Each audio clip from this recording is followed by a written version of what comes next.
For the last 3 weeks during Advent, my family has been offering the same refrain as we've gathered for some meals together. And it might just be my family, but I wanted to take a little bit of a poll this morning and see how other people are feeling these few days before Christmas. What we've continued to tell each other is, it doesn't feel a lot like Christmas this year. We said that last year, and I think we thought that that was going to be different this year, but sure enough, it still doesn't feel that way. And I'm curious how you all are feeling. If you would say, and again, this is no judgment, right? We acknowledge that everybody has different experiences this time of the year. But if you would say that this year doesn't feel much like Christmas to you, could you just raise your hand? See a good amount of people in the space that can resonate with that sentiment today. Not that it's not true for everybody in the room. I'm curious, Dan, did you see hands online today too? Yeah, and so for all of you online too, we see your hands. We acknowledge that for many people, it doesn't feel much like Christmas. And I've been wondering, why is that this year? For me, and perhaps for others. And I don't think it has anything to do with the sentimentality of the year, the Christmas songs being on the radio and the decorations being up, and even the gatherings that are possible this year that weren't possible a year ago.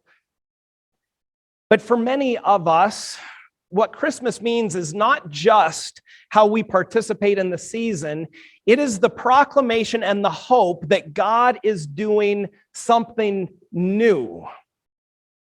That God is getting ready to birth new life in us and in the world. That we expect this time of the year to have some hope, often coupled with the new year, that there is something that is going to come that is going to bring about a new experience of life. And in these last weeks, at least for me, it hasn't felt that way. We've spent a lot of time as a congregation together, our community, not being in places of new life, but we've been in places of grief. Through the months of October and November and December, we've said goodbye to people that our congregation loved. People that are still a part of our congregation, people who they still love tremendously and are grieving the absence of their presence in their homes and in their lives. We've spent time giving updates about hospice journeys, about how other people in our congregation are struggling in the hospital or in rehab facilities. We've been in places of the tomb, places where it doesn't feel like something new is happening, but instead where it feels like we are saying goodbye. Places where it feels like life is ending. And it's really hard as a community, as the body of Christ, to simultaneously proclaim and live in that space where we say God is getting ready to birth something new, something exciting, something that brings love and joy into our lives, while at the same time deeply grieving and struggling with those emotions that come along with it. And in the midst of the fullness of our world today, it's no different. 19, 20 months into this pandemic. And what does it feel like again today? That the same forces of suffering and illness or death are cycling back again, continuing to wreak havoc in different states and different communities, not just in our country, but around the world. And we see the same images of destruction from tornadoes and other events that are leaving people in ruins in these days leading up to Christmas instead of places of life. It's not just our small little community that's grieving. Our world and communities around our world are in the same place of wondering, what in the world is God doing to bring new life this year? So when I say that maybe it doesn't feel a lot like Christmas, I think that's the weight, that's the heaviness that I've been feeling and carrying And I've been wondering if that's been similar for many of you. But it's here in that space, in that weariness, that tiredness, that grief, that we hear a little bit of a different story from the gospel today, something that maybe does proclaim that we can celebrate life even in places of death, that we can maybe experience some joy and love today. Because we see a lot of it in Mary's story. As Mary is greeted by angels and is aware of this impending birth, of the trust that she is beginning to have in God and what God is going to do in her and through her for the world, she comes to Elizabeth and Zechariah to spend some time with them, knowing that Elizabeth herself is pregnant. And upon her walking into the place where they greet each other, it's not Mary that speaks first, but it is Elizabeth. Greets her with joy and excitement. Says, "Blessed are you for what it is God is doing in you and what you have brought into our presence through this baby that you are incubating in your womb." That in this place of newness, how blessed am I and are we to get to celebrate this thing that God is doing. And from there, it's not just Elizabeth's words, but Mary then can't refrain from singing out with joy for what it is that God is doing in her life. And what is it that Mary sings about in this Magnificat? What is it that brings her such joy? Well, today I think we look at verse 48. Verse 48, Mary is singing and says, "You have looked down upon and blessed not just your servant, but the lowliest of your servants."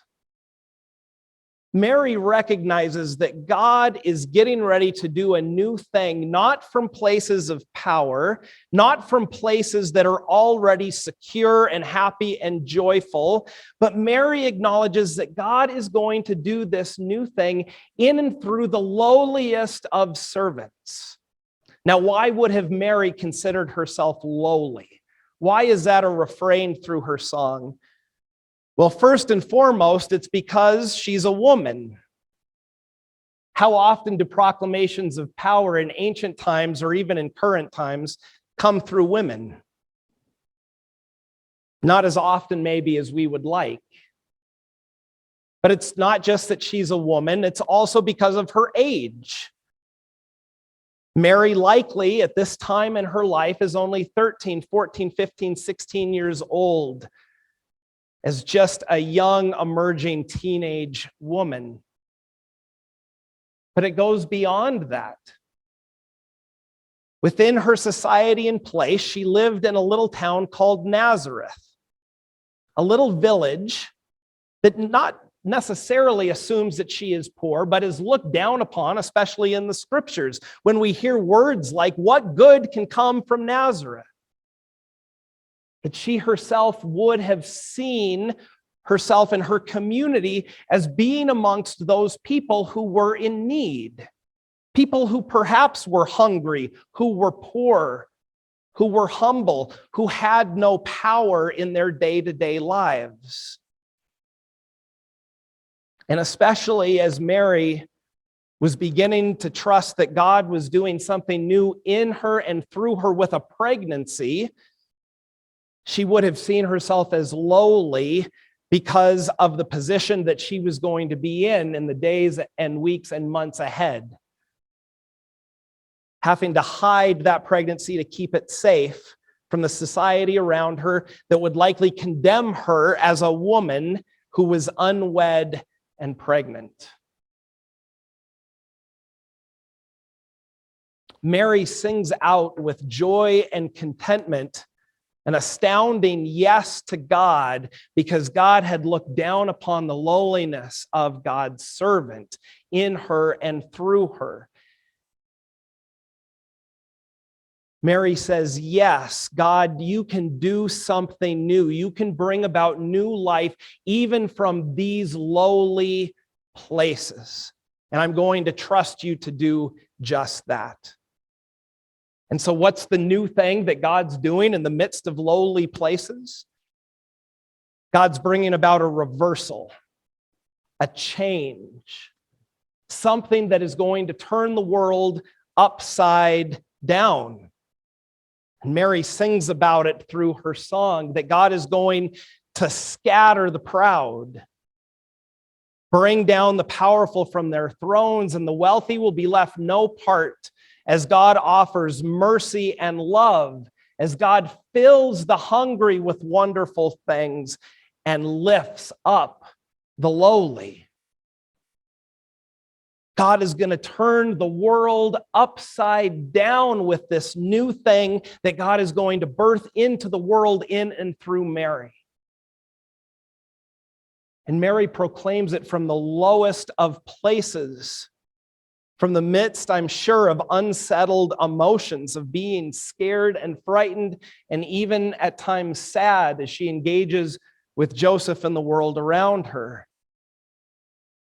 Mary sings out that God is going to do something new from this place. Mary embodies that reversal. And she gives birth to Jesus, who brings about the reversal in people's lives. Jesus, in and through his ministry that he grows into, brings about healing for people who are sick, people who are disconnected from community. Jesus restores dignity for folks that oftentimes only look upon themselves as the lowest of society's people. And perhaps the greatest reversal of all, beyond his ministry, Jesus confronts the power of death, the power of grief and of loss, the power of suffering and lament. And he says that's not what is going to win. That does not have to be the reality of where we spend our time. That in fact, the resurrection, Jesus being raised from the dead, of living new life from out of death, is the greatest reversal of all. The proclamation that we can find love, we can find life in places of death, in places of suffering.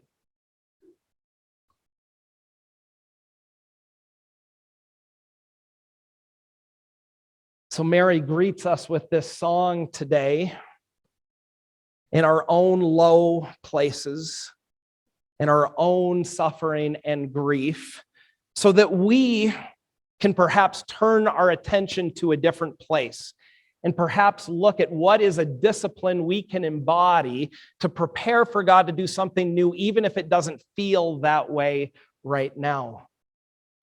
It's there that I've been thinking about what are some of the disciplines, what are some of the practices that a pregnant woman would be getting ready to do as she gives birth to something new in the world.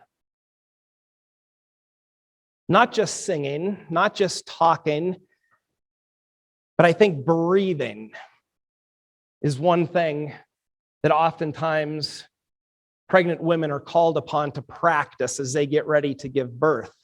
How it is when they are in the midst of the labor pains, in the midst of the difficulty of that birthing process itself, how do you maintain a steadiness of breath to deal with the pain and the struggle of what is being birthed in that moment? And I think for us as a community, that type of discipline could do us good on a day like this today. We're in a season like this where we maybe are a little bit overwhelmed or struggling with the forces and the suffering in our world. What would it look like in the midst of whatever we may be feeling this last few days of Advent to practice our breathing, trusting that something new is coming? So I want to invite you right now, keep your masks on. I know deep breathing is not great with masks, but I want you to simply take a deep breath in.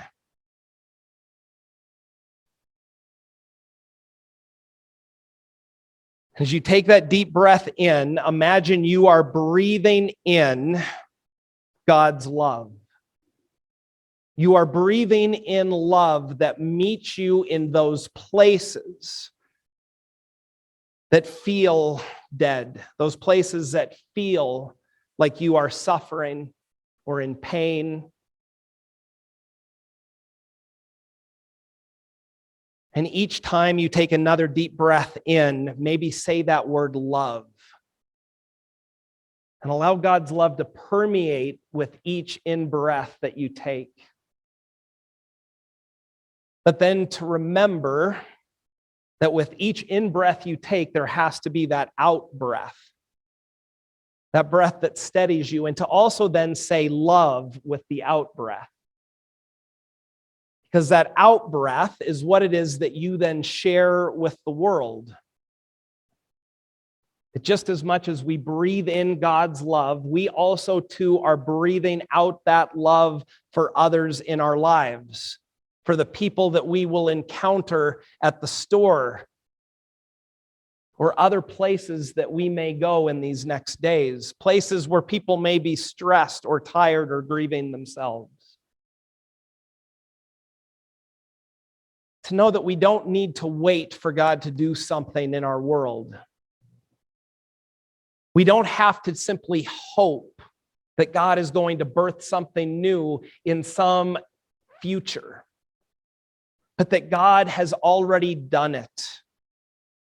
God did that in the person of Jesus, and God is doing it in and through each of us today, just like God did it in and through Mary. That God is preparing us to give birth to love in our relationships, in the spaces that we find ourselves, and even in those deep places of grief where we may be today.